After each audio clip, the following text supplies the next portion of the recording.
Jefferson Clinton. Thank you. Thank you. Thank you. Wow.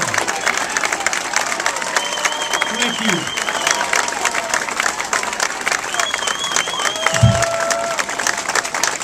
Thank you. First of all, thank you for being here for Bill Owens and for our wonderful senator who is also on the ballot, and we're going to re-elect tomorrow. I want to thank all the officials and former officials that are here, but mostly I just want to thank all of you.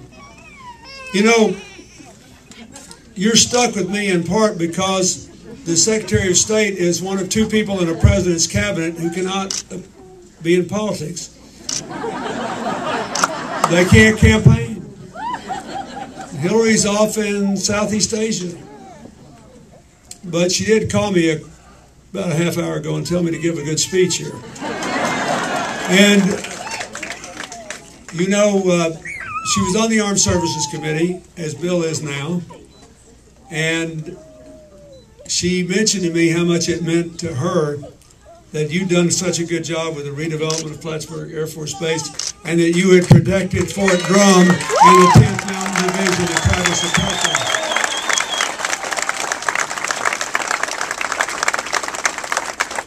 I must say, when I was a former president and Hillary was a senator, I was aghast that the Bragg Commission even thought of closing Fort Drum. No one who has ever deployed American forces can fail to be aware of the critical role played by the 10th Mountain Division in more examples than I can say.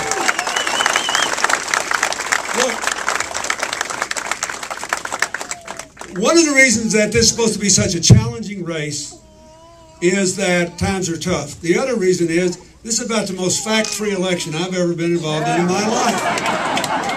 And you got all these anonymous committees running these ads, you know. When I was a boy, my mother taught me that if I wanted to criticize someone, I should stand up straight, look them in the eye, make sure they knew my name, and tell them what I thought. And that to sneak around like a thief in the night was a gutless thing to do. There is a reason these anonymous committees are anonymous. They know if you knew who was paying for those ads, you would do just the reverse of what they're trying to convince you to do. This is like being, you got another day here to make sure you win this race. And I just want to tell you some things that I don't see in the news very much, that I know from my own experience. And when I get done, you'll see why I'm surprised the Tea Party hasn't endorsed Bill Owens. I mean, really, what do they say they want? They say they want more jobs, smaller government, balanced budgets, lower taxes. Okay, so we've had this 30-year running experiment now with trickle-down economics, which radically changed the definition of what a conservative was. For 35 years after World War II, the United States built the greatest middle class in history with two parties who argued about how best to solve problems they agreed on. During that 30 years, a Republican was someone who believed the private sector should do it if they could. If they couldn't, the government should. But you should start at local government, then go to state, then go to federal government, and that you should always balance the budget unless there was a recession, in which case the government had to pump things up. Then they decided that was all bull. And the only thing that mattered is whether you kept regulations weak and taxes low on the most powerful, wealthiest special interests in the country and went after the government tooth and tongue and convinced people it would mess up a two-car parade. Now, we have tried it for almost 30 years. And Bill mentioned this, but I think it's interesting. You had, before President Obama took office, you had 28 years, 8 years of me, 20 years of them. 12 on one side, 8 on the other, right? So let's look at the Tea Party list. 22.7 million jobs when I was president. That's more than they had in 20 years. Before the meltdown. Before the meltdown.